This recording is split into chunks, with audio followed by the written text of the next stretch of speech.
এক হাত লম্বা একটি ইলিশ মাছের দাম প্রায় ২৬০০ টাকা। ১০০০ টাকার নিচে মিলছে না চাঁদপুরের কোনো ইলিশ।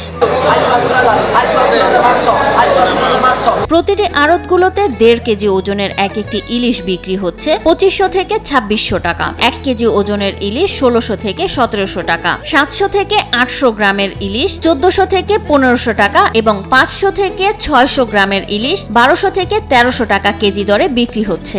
৮০০ গ্রামের মাছ চাচ্ছে ১৫০০ টাকা কেজি। ঝুঁকি নিয়ে নদী থেকে তুলে আনা টাটকা ইলিশ কিনতে দূর দূরান্ত থেকে ক্রেতারা এসে দামাদামি করেন বড় বড় ইলিশের। দামাদামি শেষে পছন্দ মতো মাছ কিনে বাড়ি ফেরেন ক্রেতারা। ১০ কেজি টার্গেট নিয়ে আসে, ওই জায়গায় আপনি ৫ কেজি হইলেও নেওয়া যায়। তবে নিম্নবিত্ত ও মধ্যবিত্তরা সামর্থ্য অনুযায়ী কিনতে পারছেন না শখের ইলিশ মাছ। খালি হাতে ঘরে ফিরছেন অনেক ক্রেতারা। আমার মতো গরিব মাছের মাছ কিনে খাওয়া সম্ভব না। সম্প্রতি নিষেধাজ্ঞা শেষে নতুন করে জলে নেমেছে মাছ ধরা ট্রলার। দিনরাত এক করে চাঁদপুরের পদ্মা মেঘনা নদীতে জাল টেনে যাচ্ছেন জেলেরা।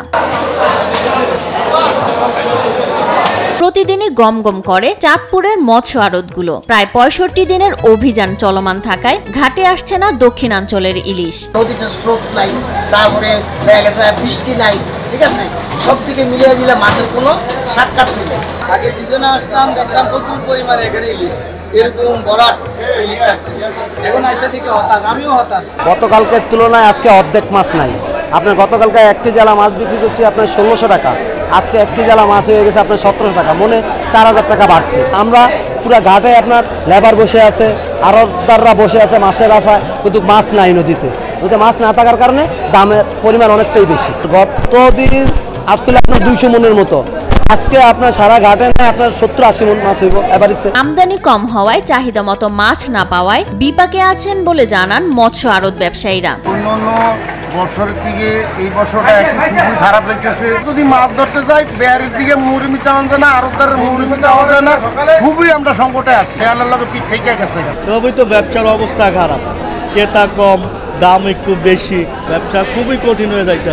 আমদানি কমতেছে, ক্রেতাও কমতেছে। জুলাই মাসের শেষে নদীতে ইলিশের প্রাচুর্যতা বৃদ্ধি পাবে বলে আশা প্রকাশ করেন বাংলাদেশ মৎস্য গবেষণা ইনস্টিটিউটের মুখ্য বৈজ্ঞানিক কর্মকর্তা ডক্টর আমিরুল ইসলাম। সরকারের কিছু পলিসি আছে, দুইটা মৌসুমে দুইটা পলিসি বাস্তবায়ন করা হয়েছে। একটা হচ্ছে যে মা ইলিশ সংরক্ষণ করার জন্য ২২ দিনের যে নিষেধাজ্ঞা থাকে, সেটা আমরা দেখেছি যে এই ২২ দিন নিষেধাজ্ঞার কারণে ইলিশের যে প্রজননের যে হার, শতকরা হার, এটা অত্যন্ত ভালো ছিল, ৫২.৪% ছিল। জাটকা এখানে নার্সিং হওয়ার পরে আবার সাগরে যায়, পরবর্তীতে সাগর থেকে তারা যখন ফিরে আসবে তখন কিন্তু আমরা মাছটা বেশি পাবো। তো ইলিশ আমরা এখন প্রতি বছরই দেখা যায় যে জুলাই মাসের মাঝামাঝি বা জুলাই মাসের শেষের দিকে আপনার ইলিশের প্রাচুর্যতা বাড়তে থাকে।